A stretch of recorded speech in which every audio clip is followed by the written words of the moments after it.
हर मामले में बैरिस्टर असदुद्दीन ओवैसी साहब आपके लिए लड़ते हैं, चाहे वो सीए एनआरसी का मामला हो, 3 तलाक का मामला हो। अगर किसी मजलूम पे जुल्म होता है, उसके हक के लिए, उसके हुकूक के लिए अगर कोई लड़ने वाला कोई शख्स है, उसका नाम जनाब बैरिस्टर असदुद्दीन ओवैसी साहब। आपकी लड़ाई, आपके हक और हुकूक की लड़ाई लड़ने वाली अगर भारत के अंदर वाहिद अगर कोई शख्स है, जिसका नाम जनाब बैरिस्टर असदुद्दीन ओवैसी साहब। घर घर तक पहुंचाने का काम करेंगे, बूथ स्तर तक कमेटी को मजबूत करने का काम करेंगे। कई साथी आज ऑल इंडिया मजलिस इत्तेहादुल मुस्लिमीन पार्टी का सदस्यता ग्रहण की है और पार्टी से जुड़े हैं। मैं इन तमाम साथियों को मुबारकबाद देता हूं और मैं उनको शुभकामना देता हूं और साथ ही उम्मीद करता हूं कि हमारे राष्ट्रीय अध्यक्ष जनाब बैरिस्टर असदुद्दीन ओवैसी साहब, प्रदेश अध्यक्ष जनाब अख्तरुल ईमान साहब, यूथ प्रदेश अध्यक्ष जनाब एडवोकेट आदिल असद आजाद साहब के पैगामों को घर घर तक पहुंचाने का काम करेंगे, बूथ स्तर तक कमेटी को मजबूत करने का काम करेंगे। और साथ ही मैं पूरे जिला वासियों से ये कहना चाहता हूं कि आज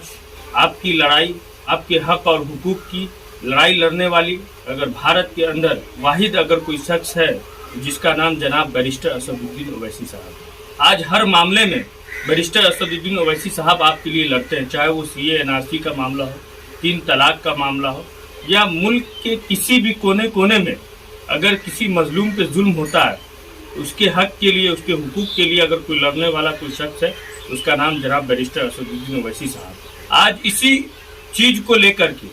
सीतामढ़ी के अंदर में भी एमआईएम का कार्यकर्ता, एमआईएम पार्टी का पदाधिकारी जिला के हर कोने कोने में एक्टिव है और लगातार हम जनता की समस्याओं को, जो जनप्रतिनिधि यहाँ के हैं, उनको अवगत कराने का काम हम लोग करते हैं। आज हम लोग विपक्ष में रह करके जो जनता की लड़ाई लड़नी चाहिए, वो जनता की लड़ाई लड़ने का हम लोग काम करते हैं। और इसीलिए मैं सीतामढ़ी जिला वासियों से मैं कहना चाहता हूँ कि आज आप ऐसा नेता आप बनाइए, ऐसे इंसान को आप लीडर बनाइए जो हर वक्त आपके लिए लड़ाई लड़ा जा सके, जो आपके लिए हमेशा लड़ने का काम सदन के अंदर, सड़क पे लड़ने का काम करेंगे। और आप देखते होंगे कि बिहार के किसी भी मामले में, चाहे वो सीतामढ़ी के लिए कई मामले में हमारे अख्तरुल ईमान साहब ने बहुत मजबूती से अपनी आवाज़ उठाने का काम किया और लड़ाई लड़ने का काम किए हैं। और मैं बाजपट्टी विधानसभा के अंदर लगातार यहाँ के जनप्रतिनिधियों से, यहाँ के विधायकों से मैं मांग करते हुए आया हूँ कि आज बाजपट्टी विधानसभा के अंदर एक डिग्री कॉलेज की सख्त आवश्यकता है, जो कि डिग्री कॉलेज अगर यहाँ हो जाएंगे तो यहाँ गरीब, दलित, महादलित, अक़लियत समाज के बच्चों को पढ़ाई करने में बहुत बड़ी सुविधा प्राप्त होगी। लेकिन यहाँ के प्रतिनिधि अपने कान को बंद करके और पटना के एसी में पड़े हुए हैं। लेकिन ये आने वाला जो समय होगा, आने वाला जो वक्त होगा, वैसे जनप्रतिनिधियों को जनता सबक सिखाने का जरूर काम करेगी। और खास करके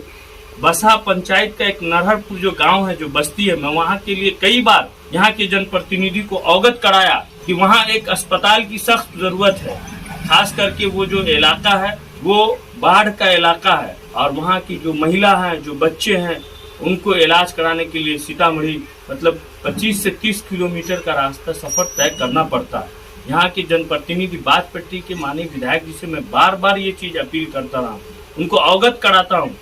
और कराते हुए आया हूँ कि वहाँ एक अस्पताल की सख्त जरूरत है और वो अस्पताल होनी चाहिए। और मैं मांग करता हूँ स्वास्थ्य मंत्री और बिहार के उप मुख्यमंत्री माननीय तेजस्वी यादव जी से कि सर, अभी भी स्वास्थ्य में बहुत फेलवर है आपका काम। ऐसे बहुत सारे बस्ती है, बहुत सारे पंचायत है, बहुत सारे प्रखंड है जहां आज भी स्वास्थ्य केंद्र की जरूरत है, लेकिन वहां स्वास्थ्य केंद्र नहीं है। इसलिए बाजपट्टी विधानसभा के नरहरपुर गांव में मैं कई बार से ये चीज कहते हुए आया हूं कि वहां स्वास्थ्य केंद्र की जरूरत है,